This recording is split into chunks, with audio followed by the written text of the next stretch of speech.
The morning in Greenwood Springs was gentle and still, as if the world itself was taking a deep, peaceful breath. Ava Thompson, 74, moved slowly among her beloved rose bushes, her hands steady and sure, despite the years that marked her skin. She wore a soft lavender cardigan and a straw hat, its brim casting a shadow over her thoughtful eyes. The air was cool, hovering around 58 Ronarn, with the sweet scent of jasmine drifting through the tidy hedges lining her front yard. Gardening was Ava's sanctuary. Each bloom was a thread woven into the fabric of her life, a reminder of patience, growth, and care. As she trimmed a rosebud's delicate edges, the soft snip of her pruning shears echoed lightly, mingling with the distant chirping of robins. The neighborhood was quiet, save for the occasional rustle of leaves stirred by a mild spring breeze. From the corner of the street, a cruiser rolled slowly to a stop. Officer Daniel Harris, tall and pale, stepped out with measured footsteps. His eyes scanned the quiet yard before settling on Ava. Without warning, his voice cut through the calm like a sharp blade. "Hey, ma'am," he barked. "Stop what you're doing. What are you doing out here?" Startled Ava straightened, blinking against the morning light filtering through her hat. "Excuse me," she said softly. "I live here. I'm just tending my roses. Is there a problem?" The officer's gaze lingered, not on her words, but on her presence. The dark skin, the plain clothes, the lack of identification. "This isn't the kind of neighborhood where unregistered people just walk around," he said, stepping closer. "Show me some ID." "I'm in my own yard," Ava replied firmly, "and I don't carry my license just to water roses." Tension tightened like a wire between them. Harris's hand drifted toward his holstered firearm.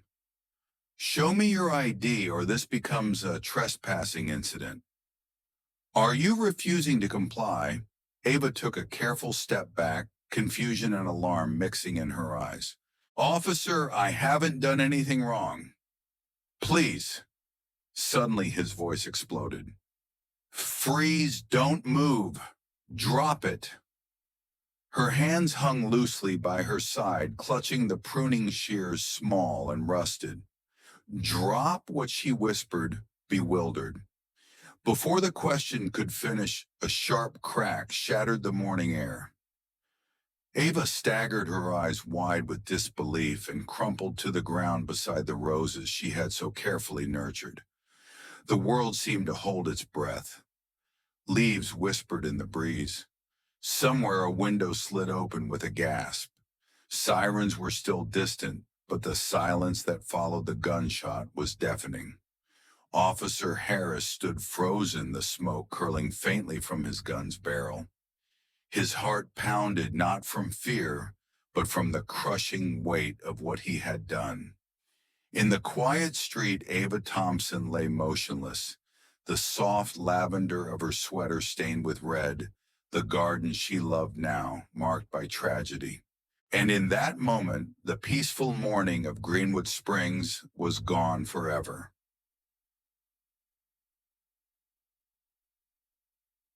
Boy sang te Greenwood Springs, ninhangva, yen ting hu. The kadagyoy jang hitmot hoi tho sautran jai bin yen. Ava Thompson, 74. Tuwoy di chuyen, shamarai gyon hung bui huai hung tan yu ban tai ba, van vung shai du toy gianjan, in daulen lenda. Bakwax chik aulen mau tim hatmem mai ve joy chikmu, romvan mu fu bong len joy mat tramtu. Kung ki mat mi huang 50 ishto jo f hoa quen voi huang, huan haidom ngat len kwe hengrao, gongang troxen nam. Lam won la noi tru en kwe ava. Moi bong hoa la motsoi chi, janket vao tam tam kuok joy ba. Nhaken hovi su kien hen su fa trienba su cham sok.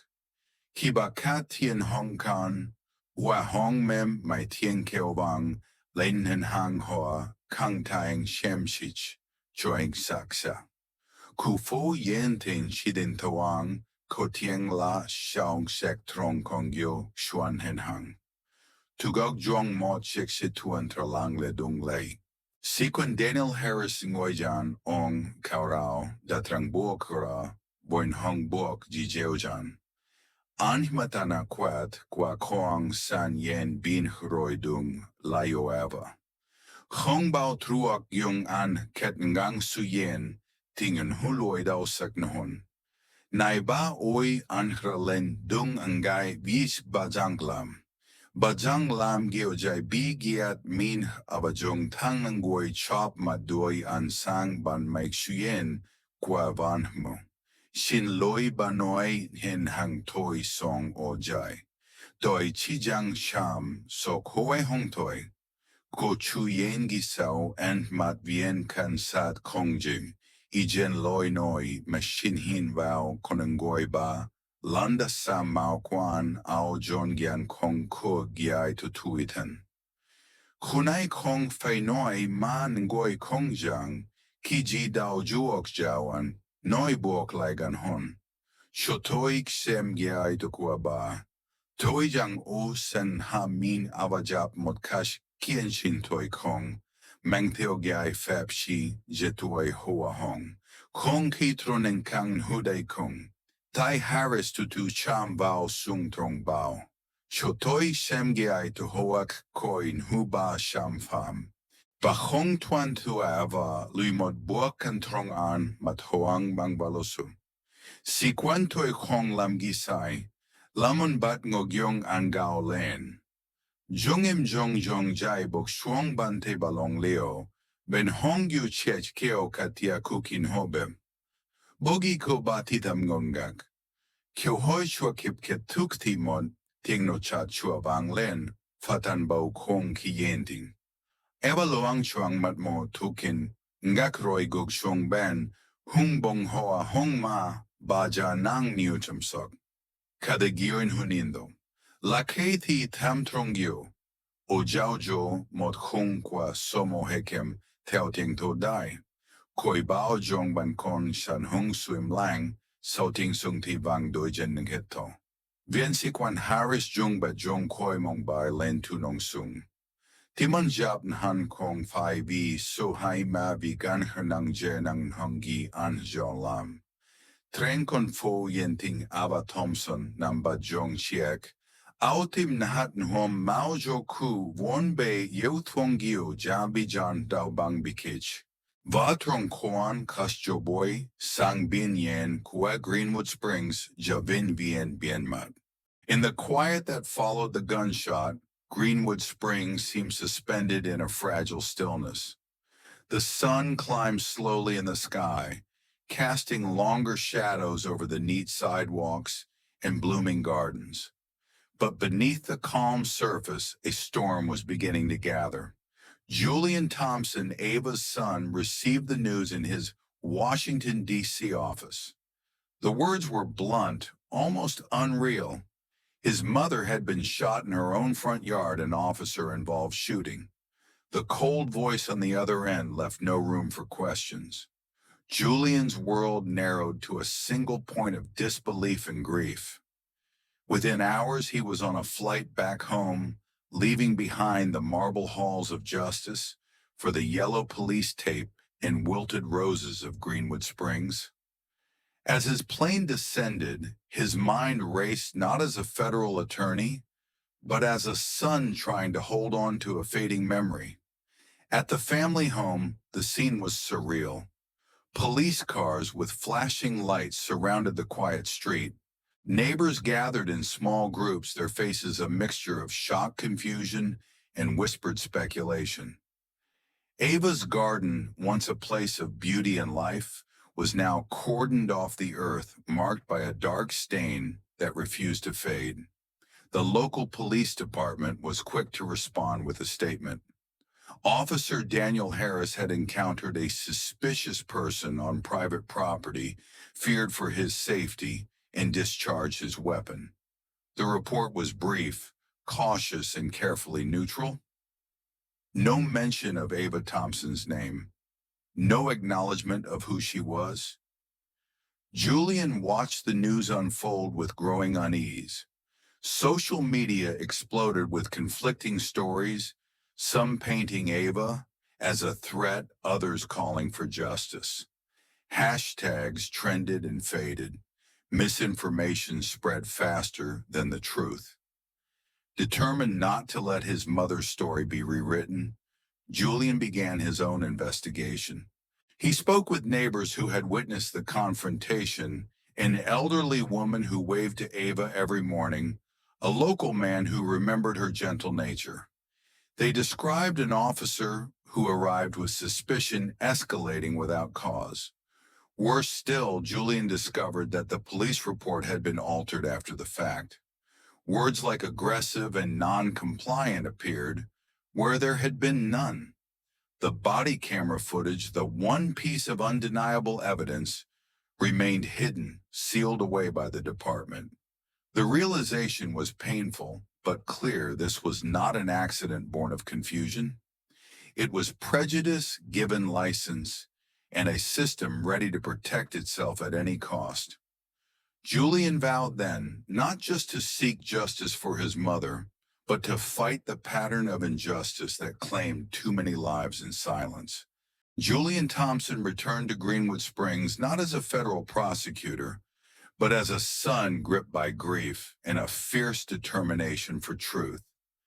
The town he once knew felt different, heavier charged with whispers and wary glances. The early police statements offered little comfort. Officer Daniel Harris had claimed self-defense, citing fear and suspicion. Yet the details were vague, the narrative cautious, and Ava's name barely mentioned. Neighbors shared mixed emotions. Some remembered Ava as a gentle woman who cared for her roses and greeted them each morning with a warm smile. Mrs. Carmichael, a longtime resident, recalled waving to Ava daily from her porch. She wasn't a threat, Mrs. Carmichael said firmly. That officer came in like she was a criminal. I saw her hands raised before the shot. Others were silent, uncertain, or fearful to speak. On social media, voices clashed. Anonymous posts questioned Ava's mental state, her behavior, even her legitimacy in the neighborhood. Rumors spread like wildfire, muddying the truth. Julian saw the patterns he had fought against for years, the subtle ways prejudice hid behind doubt, how fear painted stories that justified violence.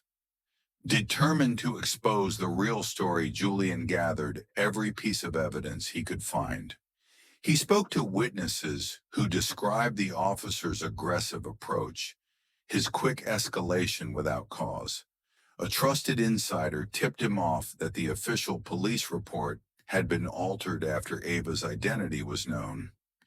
Words like threatening and non-compliant were added to frame her as dangerous.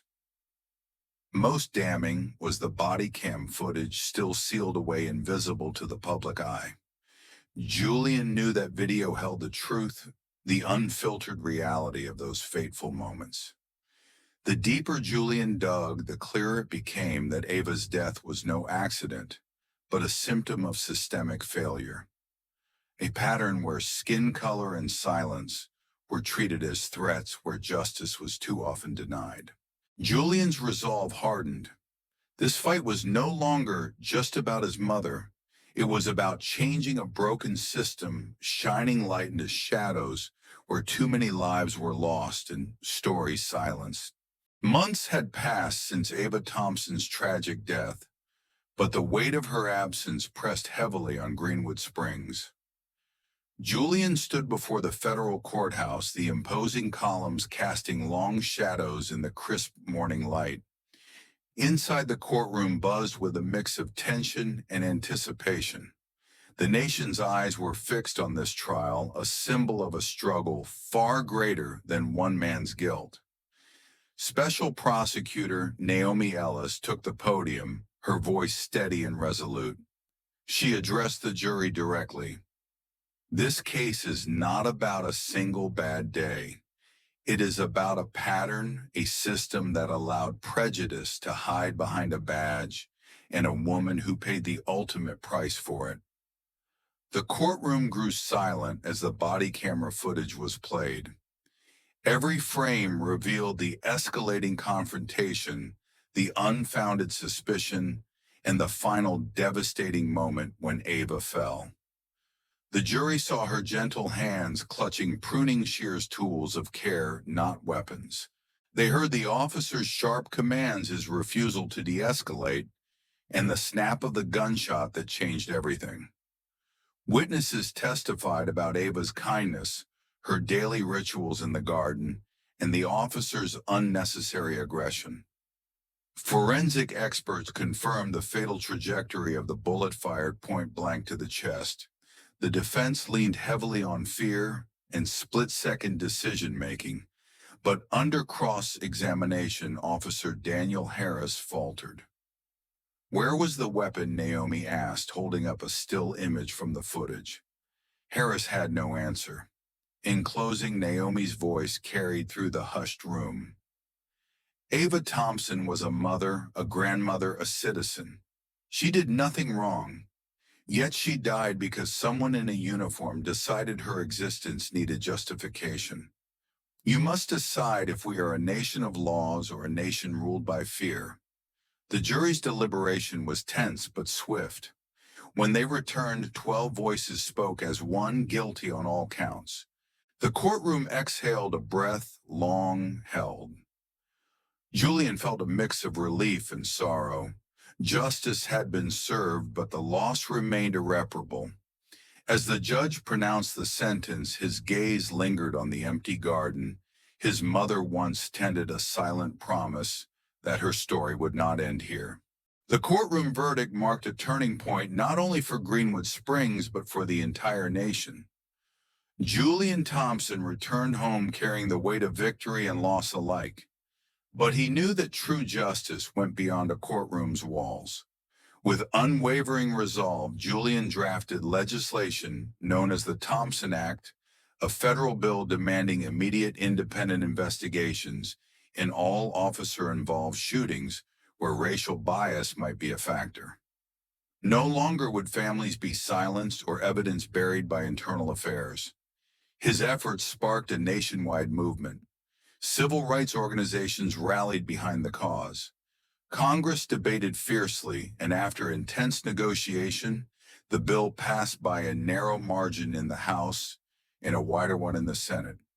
The president signed it into law with Julian standing beside him, holding a framed photo of his mother among blooming roses. Back in Greenwood Springs, Julian channeled his grief into action. Using personal savings and part of a civil settlement, he founded the Ava Thompson Justice Center, a place to support families affected by police violence, offering legal aid and community outreach. The center's mission was simple: restore dignity where the system had failed. On a crisp spring morning, the community gathered in Marlow Park for a different kind of memorial. At the center stood a bronze statue of Ava, her hands gently cupping garden shears, her face bearing a warm, gentle smile. The statue captured Ava not as a hero or martyr, but as a woman who lived with kindness and dignity. Children from the local school placed fresh flowers at the statue's base. A little girl, her skin the color of caramel, reached up to touch the statue's hand. Julian smiled softly and said, "Yes, sweetheart. She plants something in all of us now." Engraved on the stone pedestal were 7 golden words. She tended roses and helped a nation bloom. Beneath the gentle sunlight and blooming dogwoods, Ava Thompson's name became more than a memory. It became a seed of change, a legacy that would never wither. A year had passed since the statue of Ava Thompson was unveiled in Marlow Park. Yet her presence was felt in every corner of Greenwood Springs.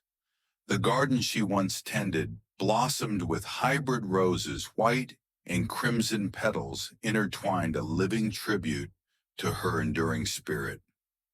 Julian stood quietly before the statue, the morning sun casting a soft glow over the crowd gathered around. Families, activists, neighbors, and friends came together, not for headlines or speeches, but to honor a woman whose quiet strength had sparked a movement. My mother believed in quiet work. Julian began, his voice steady and sincere. She did what was right when no one was watching. She didn't ask for justice, she simply lived it. A gentle breeze carried the scent of fresh roses, and a little girl stepped forward, reaching out to touch the bronze hand that cradled garden shears. "Is that the lady who planted the flowers?" she asked. "Yes, sweetheart." Julian smiled.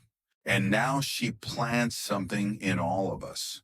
The plaque at the base read, "She tended roses and helped a nation bloom." It was more than words, it was a promise. Ava Thompson's story had become a seed of hope, justice, and change that would grow for generations to come. In the heart of Greenwood Springs, beneath the blooming dogwoods and open sky, a legacy had taken root. A legacy of kindness, courage, and the unwavering belief that one life, no matter how quiet, can change the world. And like the rose, Ava's spirit would never die.